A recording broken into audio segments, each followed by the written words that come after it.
한 주간 지켜주신 하나님 앞에 우리 영광을 올려드립니다. 우리 오늘 또 말씀으로 승리하시기를 다시 한번 축복합니다.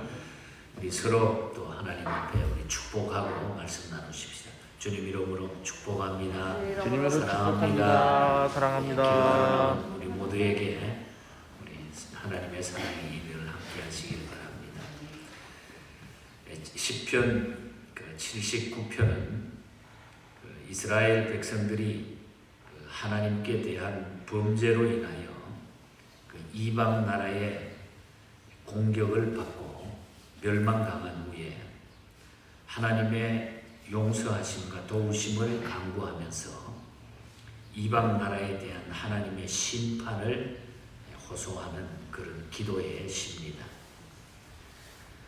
BC 586년 바벨론 침공으로 말미암아 예루살렘 성과 성전이 회파된 때를 배경으로 해서 아삽 계열의 시인이 이 시를 기록해서 편집한 그런 내용입니다. 역사적인 배경을 정확히 보면은 열왕기 한 25장의 배경을 가지고 있는 이 역사적인 시편입니다. 바벨론 포로에 잡혀간 그런 성전 음악 예배 지도자로서 성전 해파에 누구보다도 큰 충격을 받게 됩니다. 그래서 그는 하나님께 하나님의 이름의 영광을 위해 가지고 자기 민족을 구원해 달라고 하나님 앞에 기도로 호소하는 이런 모습을 보게 됩니다. 그럼 기도로 하나님께 영광을 드리려고 하면 우리가 어떻게 해야 될까?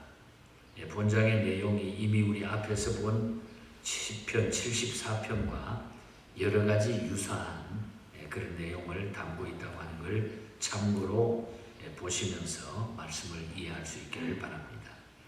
자, 우리가 이런 어려운 때에 모든 것이 망가지고 전쟁으로 망가지고 이제 앞으로 어떻게 될지 모르는 이 상황 가운데서 어떻게 하나님께 영광 돌리면서 기도했는가?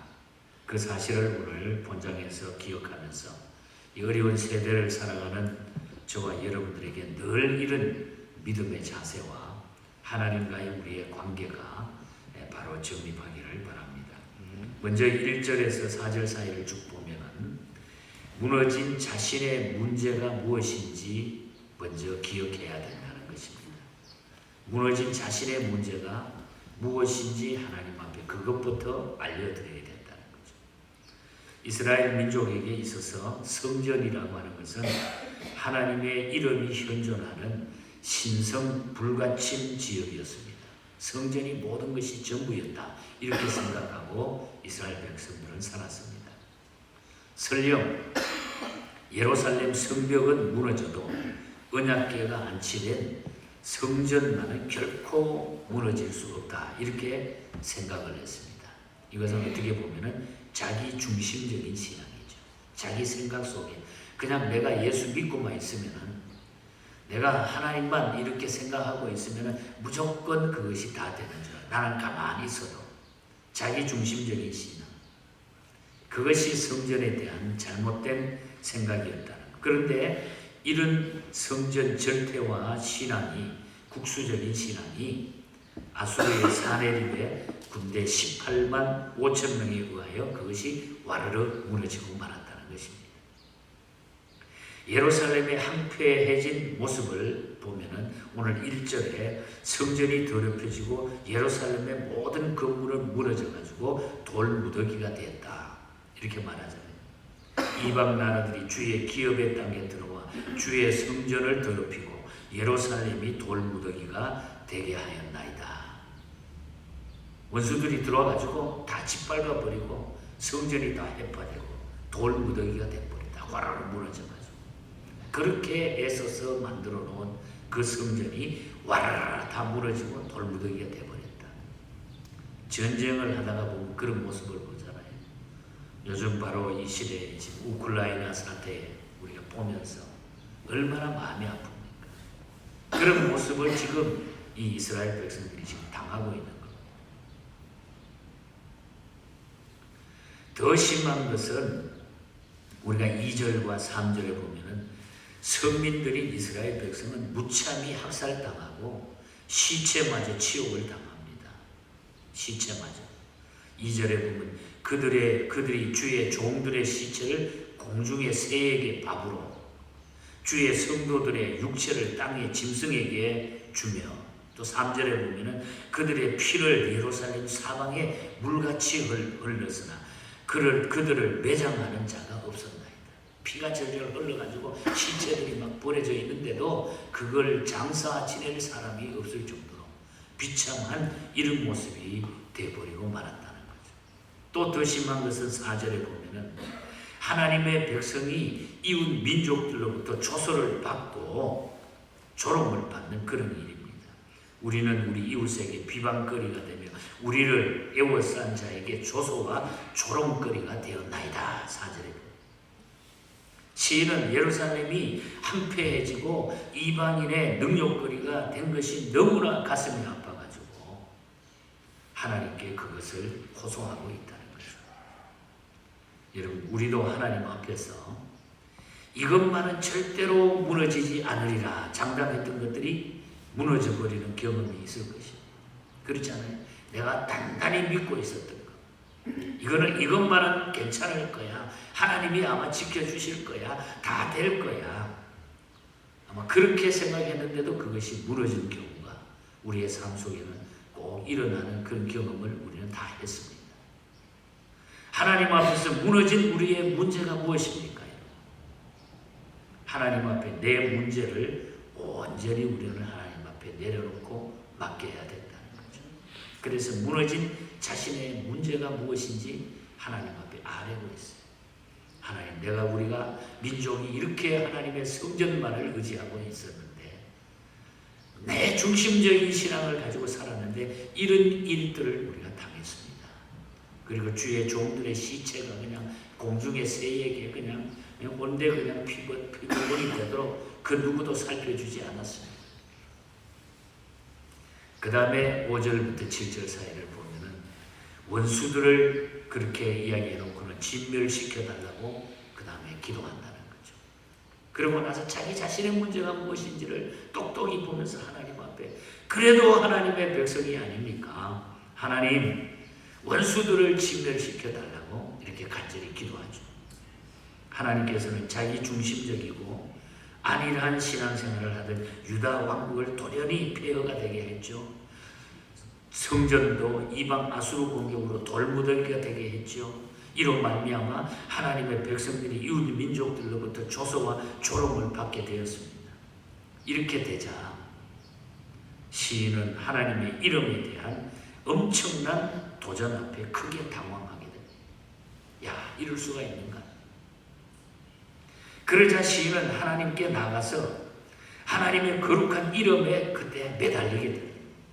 하나님, 그래도 그 모든 것도 하나님의 손에 달려있는 것 아닙니까? 하나님께 나가 이스라엘과 하나님을 대적하는 원수들을 위하여 뭐라고 기도합니까? 하나님, 그냥 두면 우리는 더 견딜 수가 없으니까 하나님께 맡겨드리고 원수들을 위하여 기도하고 있는 거예요. 하나님께 대한 믿음과 사랑도 없이 잔인하게 공격만 하는 저 압제자들에게 하나님의 진노를 쏟아부어 달라고 그렇게 기도하고 있습니다. 시인은 극심한 고난 가운데서도 기도하는 자세를 잃지 않았죠. 5절과 6절에 보면 여호와여, 어느 때까지니까 영원히 노하시나이까, 주의 질투가 불붙듯 하시나이다. 그동안 우리가 잘못했지만 하나님 혹시나 이것으로 우리를 영원히 끝내는 건 아닙니까? 두렵습니다. 주의 질투가 불붙듯 합니다. 6절에 보면 주를 알지 아니하는 민족들과 주의 이름을 부르지 아니하는 나라들에게 주의 노를 쏟으소서. 그래서 혹시 우리가 끝까지 이렇게 해서 하나님이 없다 함을 알고 하나님이 졌다 함을 혹시나 저 사람들이 알고 계속해서 하나님께 도전할까 봐 두려우니까 하나님이 저들에게 진노를 쏟으소서. 이런 기도는 하나님을 향한 원망이 아니라 하나님의 도우심을 바라는 간절한 그런 기도였다는 거죠. 어떻게 보면 막 원망적으로 나타나죠. 그러나 하나님의 도움을 바라는 아주 간절함이 섞여있는 그런 기도. 하나님을 믿는 자들이라고 해서 고통이 없는 것은 아닙니다. 불신자보다 어떻게 보면 더 많은 고통을 우리가 받을 수도 있는 것입니다. 그러므로 환난 가운데 있을 때에 하나님을 원망하거나 불평하지 말고 하나님께 매달리는 이 중요한 메시지를 여기에 담고 있는 거예요. 세상이 아무리 힘들게 돌아가도 하나님의 백성이 어려울 때 하나님 앞에 엎드려 기도하면 간절한 모습으로, 정말 피를 토하는 그런 간절한 모습으로 하나님 앞에 구할 때에 하나님은 우리를 붙잡아 주시고 그 길을 인도해 주시는 줄 믿습니다. 아멘. 우리의 힘으로는 할 수가 없는 것이죠. 그리고 마지막 18절부터 13절 사이를 보면 하나님의 이름을 위하여 구원을 호소해야 된다. 이 모든 것은 하나님의 영광을 돌리기 위함입니다. 하나님의 이름이 드러나기를 원합니다. 우리가 잘되기 위하여 내가 구원받기 위한 것보다도 하나님의 이름이 구원을, 하나님의 이름이 드러나기 위해서 구원을 호소한다. 아멘. 그래서 내가 살아야 된다. 이것이 바로 바울의 신앙이고 성경 60여 권에 나타난 사상이에요. 하나님께 영광, 하나님께 구원을, 하나님이 영광받아, 하나님의 이름이 영광받기 위해서 구원을 호소해야 된다. 시인은 이스라엘이 죄로 인해서 징계를 받아서 어려운 환난을 만났지만은 다시 긍휼하심을 베푸사 속히 구원해달라고 그럽니다. 8절에 보면은 우리 조상들의 죄악을 기억하지 마시고 주의 긍휼로 우리를 속히 구원해달라고, 속히 영접하소서. 우리가 매우 가련하게 되었나이다. 혹시 우리 조상들이, 앞에 간 사람들이 혹시 하나님 앞에 잘못한 것은 그것 하나님 기억하지 마시고 긍휼을 여기셔서 속히 우리를 구원해달라. 하나님 영광을 드러내기 위하여 이스라엘 민족의 죄악으로 볼 때에 이방인의 압제에서 징벌을 받는 것이 지금까지 행했던 일에 것은 당연한 결과이지만 여호와의 이름이 혹시 이방인 사이에 조롱거리가 되어서는 안 될 것입니다. 그래서 하나님 아버지 우리를 구원해 주시옵소서. 하나님이 조롱받으면 안 됩니다. 하나님의 이름이 그렇게 조롱받으면 안 됩니다. 그러므로 시인은 뭐라고 기도합니까? 9절에서 11절 사이에 나타납니다. 먼저 9절을 보면은 우리 구원의 하나님이여 주의 이름의 영광스러운 행사를 위하여 우리를 도우시며 주의 이름을 증거하기 위하여 우리를 건지시며 우리 죄를 사하소서. 주의 이름이 영광스러움을 위하여, 주의 이름에 증거하기를 위하여 우리 죄를 사하소서. 구원을 호소하는 목적이 결코 자기 중심적이 아니고 하나님의 이름과 영광을 위하여 호소했다. 자기 민족을 위한 기도에만 열심히 이기적인 우리의 모습과는 어떻게 보면 나 자신만을 위하여 살아왔던, 나를 위하만 이야기했던 그 모습과는 너무나 대조적인 모습이 오늘 이 말씀 속에 나타나고 있다는 거죠. 또 12절과 13절을 우리가 주목을 해보면 주여 우리 이웃이 주를 비방한 그 비방을 그들의 슬픔에 7배나 갚으소서. 하나님의 이름을 못되게 하고 하나님의 이름을 낮추고 하나님의 이름을 비방한 그들의 품에는 7배나 하나님이 더 갚아주시옵소서. 또 13절에 우리는 주의 백성이요 주의 목장의 양이니 우리는 영원히 주께 감사하며 주의 영예를 대대에 전하리로다. 하나님을 비웃고 모욕한 나라들이 그 죄값으로 7배나 받게 해달라고 호소하고 있습니다. 시인이 원수에게 7배로 벌을 내려달라고 하나님께 기도한 것은 단순히 안갚음을 위한 것이 아닙니다. 그것은 하나님의 이름이 멸시받고 비방거리가 되는 아픔 때문에 그렇게 호소하고 있다는 것입니다. 하나님이 비방을 받아서는 안 된다. 우리는 무엇 때문에 격분하며 기도합니다. 우리가 하나님 앞에 살아가면서 정말 무엇 때문에 내가 넘어져가지고 그게 격분해서 우리 기도합니까? 혹시 내가 예수 믿는 나 때문에 내가 하나님의 백성이면 분명한데 내가 혹시 넘어져서 하나님의 영광이 가려울까봐 하나님 걱정됩니다. 나를 도우소서. 이것이 바른 기도의 자세라는 거죠. 우리가 당하는 고통 때문이 아닙니다. 하나님의 영광이 가려워지지 않기 위하여. 그래서 우리 성도들이, 예수 믿는 성도들이, 예를 들어서 목사가, 장로가, 권사님들이, 우리 집사님들이 세상에 나가 크게 다른 사람에게 조롱받고 잘못되면 먼저 하나님의 영광이 가려워지잖아요. 그래서 우리는 하나님 앞에 그걸 위하여 기도합니다. 오늘 본장의 가장 중요한 메시지는 하나님의 이름이 영광받아야 된다. 하나님이 영예에 손상을 입혀서는 안 된다는 것이 이 시인의 간절한 마음입니다. 왜? 그분은 나의 주인이시고 영원한 나의 생명이 되십니다. 그분에게 우리의 모든 생명이 달려있기 때문에, 그분 예수님 없이는 살아갈 수 없기 때문에, 그분이 아니면 우리가 견딜 수 없기 때문에, 그래서 우리는 하나님의 이름이 영광받기를 위하여 기도해야 된다. 그분은 나의 생명, 그분 없이는, 예수님 없이는 우리가 살아갈 수 없는 거예요. 영국의 복음주의 찬송가 작사 프랜시스 하버간이 1873년에 작시한 찬송, 우리 아침에 같이 415장 찬양하지 않았어요? 그 가사에 보면 주 없이 살 수 없네 죄인의 구주요. 2절에는 주 없이 살 수 없네 나 혼자 못살이. 3절에는 주 없이 살 수 없네 내 주는 아신다.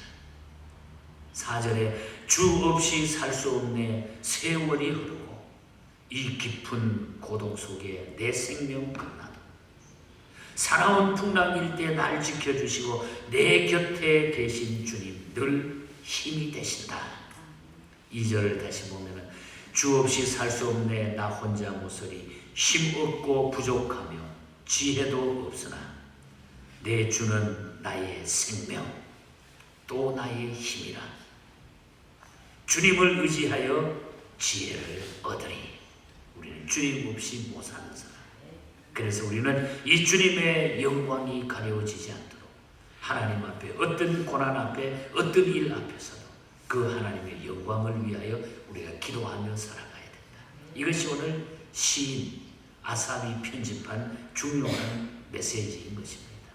오늘 이 말씀을 굳게 붙들고 이 마지막 시대에 하나님의 영광을 위하여 살아가는 저와 여러분이 되시기를 주님 이름으로 간절히 축복합니다.